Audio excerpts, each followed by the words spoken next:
மாவட்டம் கும்மிடிப்பூண்டி அடுத்துள்ளது பள்ளவாடா கிராமம்.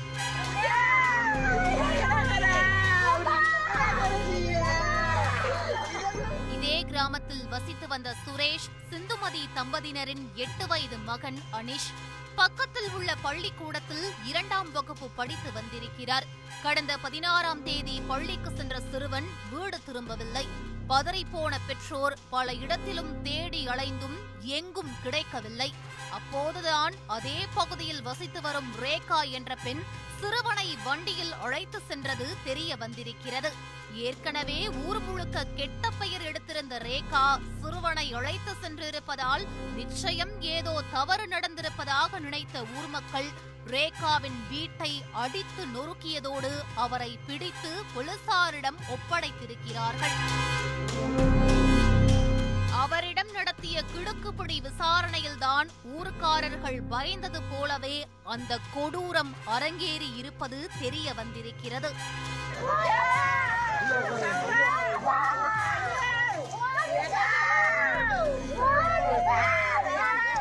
சிறுவனை பைக்கில் கடத்தி சென்ற ரேகா அவரை கொலை செய்து சாக்கு மூட்டையில் கட்டி வீசியதை ஒப்புக்கொண்டிருக்கிறார்.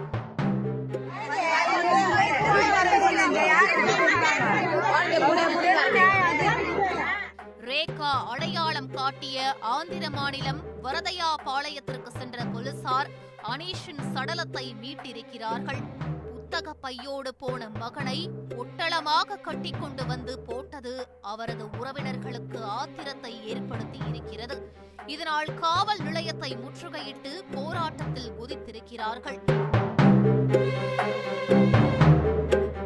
ரேகா எதற்காக இதை செய்தார் என்பதை போலீசார் கண்டுபிடித்து சொல்ல வேண்டும் என விடாப்பிடியாக இருந்ததால் போலீசாருக்கு மேலும் நெருக்கடி அதிகமாகி இருக்கிறது.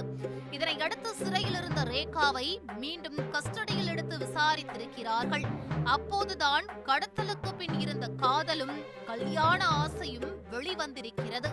அதோடு கடத்தலுக்கு முக்கிய மூளையாக இருந்த ஆந்திராவை சேர்ந்த பாலகிருஷ்ணனும் சிக்கியிருக்கிறார்.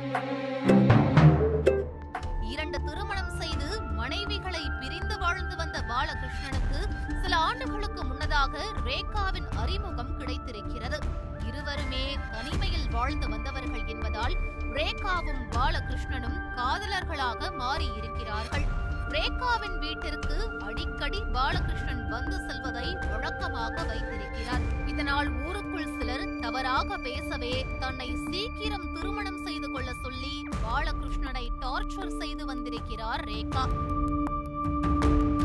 இந்நிலையில்தான் சில நாட்களுக்கு முன்னதாக பாலகிருஷ்ணன் ரேகாவுக்கு ஒரு அசைன்மெண்ட் கொடுத்திருக்கிறார். பாலகிருஷ்ணனின் நண்பர் ஒருவருக்கு குழந்தை இல்லை, அதனால் ஏதாவது குழந்தையை கடத்தி கொடுத்தால் பெரும் தொகையை அதற்காக கொடுப்பதாக சொல்லி இருக்கிறார். இந்த விஷயத்தை ரேகாவிடம் சொன்ன பாலகிருஷ்ணன் ஏதாவது ஒரு குழந்தையை கடத்தி வந்து கொடுத்தால் அதன் மூலம் கிடைக்கும் பணத்தில் இருவரும் கல்யாணம் செய்து கொண்டு கண்காணாத தூரத்திற்கு சென்று விடலாம் என திட்டம் போட்டிருக்கிறார்கள். இந்த பிளானுக்கு சம்மதித்த ரேகா கடத்தலுக்கு தேர்ந்தெடுத்த சிறுவன் தான் அனிஷ். அதற்கும் ஒரு காரணம் இருக்கிறது. ரேகாவை பற்றி அவதூறாக புரணி பேசியவர்களில் அனிஷின் பாட்டியும் ஒருவர். இதனால் ஏற்கனவே இருவருக்கும் தகராறு இருந்திருக்கிறது. எனவே அனிஷை கடத்திவிட்டால் அவரது பாட்டியை பழிவாங்கி விடலாம் என நினைத்திருக்கிறார். அதன்படி சம்பவத்தன்று மாலை பள்ளி முடிந்து வந்த சிறுவனை வீட்டிற்கு அழைத்து செல்வதாக சொல்லி வண்டியில் கடத்தி இருக்கிறார். வழக்கமான பாதையில் இல்லாமல் வேறு எங்கோ கூட்டி செல்வதை உணர்ந்த சிறுவன் சப்தம் போட்டு அழத் தொடங்கி இருக்கிறான். இதனால் அச்சமடைந்த ரேகா ஒரு காட்டு பகுதிக்கு அழைத்து சென்று சிறுவனின் வாய் மற்றும் மூக்கை இறுக்கி கட்டி இருக்கிறார். இதனால் மூச்சுவிட முடியாமல் சிறுவன் அனிஷ் துடிதுடித்து இறந்து போயிருக்கிறார்.